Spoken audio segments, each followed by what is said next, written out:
Virginia 5 is probably one of the most unique vessels on the west coast of the United States. It is one of only 2 vessels of its type still in operation in the continental United States that is a wooden hull, propeller-driven steamship.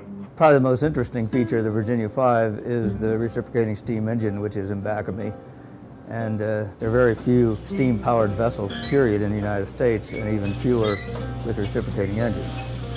So this is a reciprocating engine, and this thing is this is the pinnacle of technology for reciprocating engines. Beautiful piece of technology. It's magical to a lot of people, including us. The engine itself dates back to about 1902, although the function of it and some of the parts are very similar to boats that were used during the Civil War. The engine was built at a small machine shop down here on the Seattle waterfront. Heffernan Engine Works was installed in the steamer Tyrus in 1906.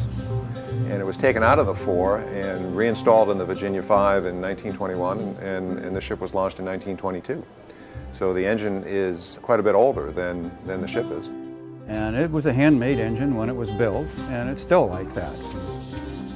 This engine is what's called a triple expansion engine. So what happens is we have steam that enters the engine at the forward end with a high pressure cylinder, and right before it enters the cylinder, there's a steam valve, which is the only way we control the throttle on the boat. And steam would go into the high temperature, high pressure valve and be drawn into the high temperature, high pressure cylinder and force the piston down. And another puff of steam would force the piston up. And as that steam travels throughout the engine, it continues to expand and cool and force the medium temperature, medium pressure cylinder down, and then force that up again, and then travel again one more time into the low temperature, low pressure cylinder and force that piston down and force that piston up. So it's a triple expansion, double action, reciprocating steam engine.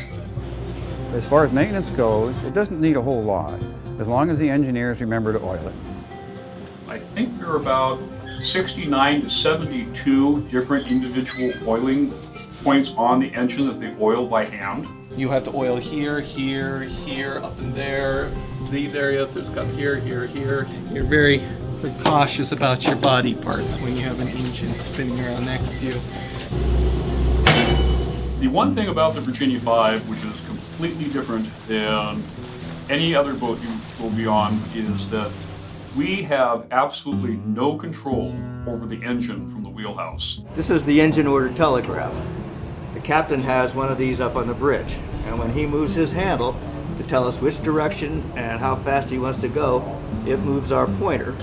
And we acknowledge it, we match it up with our handle down here, and that moves his pointer up in the bridge to acknowledge the fact that we know what the signal is. There's no gears, there's no clutch.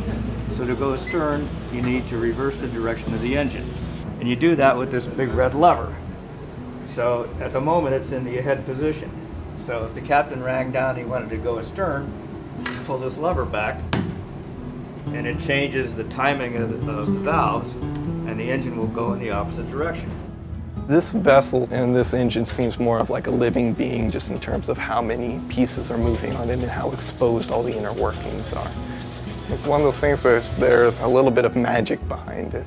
It's all the pumps and all the configurations of all the machinery and equipment that's down below. To see that come alive and to see the ship waking up every time I participate in that, it's just a thrill.